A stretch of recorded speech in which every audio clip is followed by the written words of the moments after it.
നിരീശ്വരവാദം കൊണ്ട് സമൂഹത്തിന് എന്തെങ്കിലും പ്രയോജനം ഉണ്ടായിട്ടുണ്ടോ? അതിനോട് കൂടെ ചേർന്ന് തന്നെ ഇവർ ലക്ഷങ്ങൾ മുടക്കി സെമിനാറുകൾ നടത്തുന്നത് കൊണ്ട് സമൂഹത്തിന് എന്ത് ഗുണം, ആർക്കാണ് ലാഭം? നിരീശ്വരത്വം പ്രായോഗികമായി ഒരു ശുദ്ധ അബദ്ധമാണ്.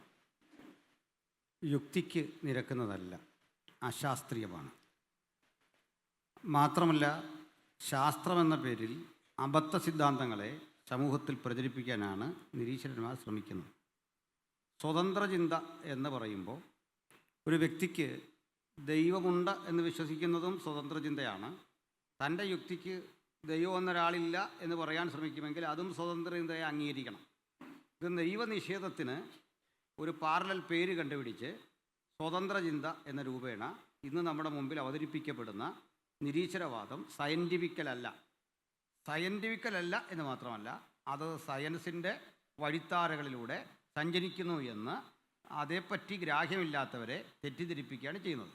ഇനി അടുത്തൊരു കാര്യം, ലോകത്ത് ഇതുവരെ നടത്തിയ നിരീക്ഷണങ്ങൾ, പഠനങ്ങൾ, കണ്ടെത്തലുകൾ മനുഷ്യ സമൂഹത്തിന് ഏതെങ്കിലും തരത്തിൽ പ്രയോജനം ചെയ്യുന്ന എല്ലാത്തരം ശാസ്ത്രീയ കണ്ടുപിടുത്തങ്ങളുടെയും പിന്നിൽ മഹാഭൂരിപക്ഷവും പ്രാർത്ഥിക്കുന്ന, ആരാധിക്കുന്ന, സത്യദൈവത്തെ വിളിച്ചപേക്ഷിക്കുന്ന ദൈവമക്കളായിരുന്നു. ഈ കോവിഡ് കാലത്ത് നമ്മൾ സുഭിക്ഷമായി ഭക്ഷണം കഴിച്ചു. അത് മനുഷ്യൻ പരമ്പരാഗത രീതിയിൽ നടത്തിയ കൃഷി കൊണ്ടല്ല, മറിച്ച് യന്ത്രവൽക്കരണം ശക്തിപ്പെട്ടു, വ്യവസായവൽക്കരണം ശക്തിപ്പെട്ടു. ഇവയൊക്കെ തന്നെ നാം കടപ്പെട്ടിരിക്കുന്നത് ജെനറ്റിക് എഞ്ചിനീയറിങ്ങിനോടാണ്. ഈ ജെനറ്റിക് എഞ്ചിനീയറിങ്ങിൻ്റെ പിതാമഹൻ പ്രാർത്ഥിക്കുന്ന ഒരു ദൈവദാസനായ ഗ്രിഗർ മെൻഡലായിരുന്നു. അങ്ങനെ ഗ്രിഗർ മെൻഡലിനെ എടുത്താൽ, മൈക്കൽ ഫാരഡെ എടുത്താൽ, ജോണസ് കെപ്ലറെ എടുത്താൽ എണ്ണമറ്റ ഇത്തരം ദൈവവിശ്വാസികളുടെ സംഭാവനയാണ് ശാസ്ത്രത്തിലുള്ളത്. ഈ മേഖലയിൽ നിരീശ്വരന്മാരുടെ സംഭാവന അമ്പേ പരാജയമാണ്. അവർ സ്വതന്ത്ര ജീവിതം, അരാജകത്വം നിറഞ്ഞ ഒരു ജീവിതം മനുഷ്യരാശിക്ക് സംഭാവന ചെയ്യുന്നു. വളരെ ആദരണീയമെങ്കിലും തമിഴ്നാട് കേന്ദ്രീകരിച്ച് പ്രവർത്തിച്ച പൗരാണികനായ ഒരു യുക്തിവാദിയുണ്ട്, ഒരു നിരീശ്വരവാദി. വൈക്കം സത്യാഗ്രഹ സമരവുമായിട്ടൊക്കെ ബന്ധപ്പെട്ട് അദ്ദേഹത്തിൻ്റെ പേര് പ്രസിദ്ധമാണ്. ഈ മഹാനുഭവൻ പോലും 67 വയസ്സ് പ്രായമുള്ളപ്പോൾ 17-കാരിയായ തങ്കമണി എന്ന പെൺകുട്ടിയെ വിവാഹം കഴിച്ച് ദാമ്പത്യ ജീവിതത്തിലേക്ക് പ്രവേശിച്ച ആളാണ്. ആധ്യാത്മിക ജീവിതത്തിൽ വിശേഷിച്ച് ക്രിസ്ത്യൻ പ്രിൻസിപ്പിൾ അനുസരിച്ച് ആ പെൺകുട്ടിയെ മനുഷ്യസഹജമായ പുത്രവാത്സല്യത്തോടെ കാണത്തക്ക വിധമുള്ളൊരു ധാർമ്മിക ബോധം ക്രൈസ്തവരായ നമുക്കുണ്ട്. അപ്പോൾ ഞാൻ പ്രതികരിക്കുന്ന ക്രിസ്ത്യാനിത്വം എക്കാലഘട്ടത്തിലും അത്തരം മൂല്യങ്ങൾക്കാണ് നിലകൊണ്ടതെങ്കിൽ നിരീശ്വരത്വം ഇത്തരം മൂല്യങ്ങളുടെ കടക്കൽ കത്തിവെക്കുക തന്നെ ചെയ്യുന്നു. പ്രഥമ ദൃഷ്ട്യ അവരത് പറയാൻ തയ്യാറില്ല. പക്ഷേ പരോക്ഷമായ വിധത്തിൽ അങ്ങനെ ധിക്കാരമുള്ളവരായി മക്കളെ വളർത്തുക, അപ്പനമ്മമാരെ ബഹുമാനിക്കാത്ത ഒരു ജീവിതചര്യ മുമ്പോട്ട് കൊണ്ടുവരിക, സ്ത്രീ പുരുഷ ബന്ധങ്ങളെ കൂടുതൽ ലിബറലാക്കുക, അങ്ങനെ അരാജകത്വം നിറഞ്ഞ ഒരു ജീവിതചര്യ അവർ മുമ്പോട്ട് വെക്കുന്നു. നിരീശ്വരവാദം കൊണ്ട് സമൂഹത്തിന് ദോഷമല്ലാതെ ഗുണങ്ങളൊന്നുമില്ല. ഇനി ഒന്നുകൂടെ പറഞ്ഞാൽ നിർത്താം. പലപ്പോഴും ദൈവവിശ്വാസികളുടെ പേര് ഉദ്ധരിച്ചിട്ട് ഇവർ പറയാറുണ്ട്, അവർ വെട്ടിക്കൊന്നു, കുത്തിക്കൊന്നു എന്നൊക്കെ പറയാറുണ്ട്. പക്ഷേ എല്ലാ മാനവിക മൂല്യങ്ങളെയും കാറ്റിൽ പറത്തിക്കൊണ്ട് റഷ്യയിലും പോളണ്ടിലും അങ്ങനെ ലോകത്തിൽ നിരീശ്വരത്വം നിലനിൽക്കുന്ന രാജ്യങ്ങളിലാണ് മനുഷ്യാവകാശ നിഷേധങ്ങൾ ഏറ്റവും അധികം ഉണ്ടായിട്ടുള്ളത്.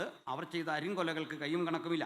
ചുരുക്കി പറഞ്ഞാൽ എല്ലാ തരത്തിൽ ഏതു നിലയിൽ പരിശോധിച്ചാലും ആത്യന്തികമായി നിരീശ്വരവാദം മനുഷ്യരാശിക്ക് ഒരു പ്രയോജനവും നൽകുന്നില്ല. എന്നാൽ അതിന് ബദൽ ഏതെങ്കിലും ഒരു ഈശ്വരവാദം ഉണ്ടാവുക എന്നതല്ല.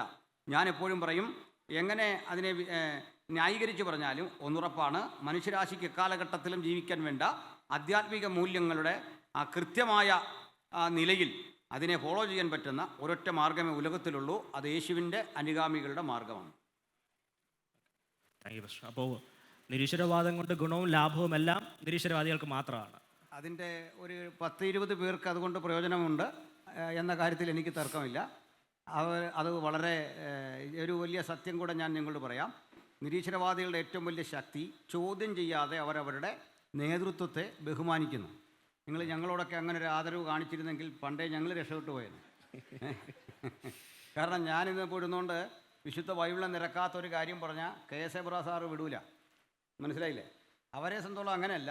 ഏത് പൊട്ടത്തരം പറഞ്ഞാലും ഇങ്ങനെയുള്ളവരെ മഹാരഥന്മാർ പരസ്പരം ക്ഷമിക്കുകയും സഹിക്കുകയും അത് ഉൾക്കൊള്ളുകയും ചെയ്യും. ഉദാഹരണം, ചെങ്കിസ് ഖാൻ മുസ്ലിമാണെന്നൊരു പമ്പര വിഡ്ഢിത്തം ഒരു മഹാൻ പറഞ്ഞു. അതിനും വലിയ വിഡ്ഢിത്തം മനുഷ്യർ പറയാറുണ്ട്. പക്ഷേ ഈ വിഡ്ഢിത്തം പറയുമ്പോൾ തെറ്റ് പറ്റിയെങ്കിൽ തിരുത്തുക എന്നുള്ളത് ഒരു സാമാന്യ മര്യാദയാണ്. ചെങ്കിസ് ഖാൻ മുസ്ലിമാണെന്ന് ഈ ഖാൻ എന്ന പേര് കേട്ടപ്പോൾ തോന്നിയതാണ്. ഇതുപോലെ നമ്മളാരും കേട്ടിട്ടില്ലാത്ത തരത്തിലെ സുവിശേഷങ്ങൾ, ഇതൊക്കെ വളരെ പണ്ഡിതോചിതമായി സ്ഥാപിച്ചെടുക്കുകയാണ്. ഒരു പൊതുവേദിയിൽ നിന്ന് ഇങ്ങനെയുള്ള കാര്യങ്ങൾ പറയുമ്പോഴും ഉൾക്കൊള്ളുന്ന അണികളാണ് അവരുടെ ശക്തി. ഞാനത് എസൻസിൻ്റെ ഗ്രൂപ്പിൽ പ്രത്യേകിച്ച് പറഞ്ഞിരുന്നു, ക്ഷമിക്കണം ആ പേര് പറയുന്നുണ്ട്, തെറ്റിദ്ധരിക്കരുത്. അവിടെ ഇപ്പോൾ അവർക്ക് അനുകൂലം ഒരു കാര്യം പറയുമ്പോൾ വല്ലാത്തൊരു കയ്യടി, അവർക്ക് ഇഷ്ടപ്പെടുന്നില്ലെങ്കിൽ അവർ കൂവി വിളിക്കുക, ഇതായിരുന്നു അവരുടെ ഒരു സ്ഥിതി. അപ്പോൾ ഞാൻ അവരോട് പറഞ്ഞു, ഞങ്ങൾക്കിതുപോലൊരു സമൂഹമുണ്ട്, അത് നമ്മുടെ ബഹുമാനപ്പെട്ട തങ്കു ബ്രദറിൻ്റെ കൂട്ടായ്മപ്പെട്ട സൗകര്യങ്ങളാണ്, അവിടെ ഉള്ളവരുണ്ട്, ക്ഷമിക്കണം.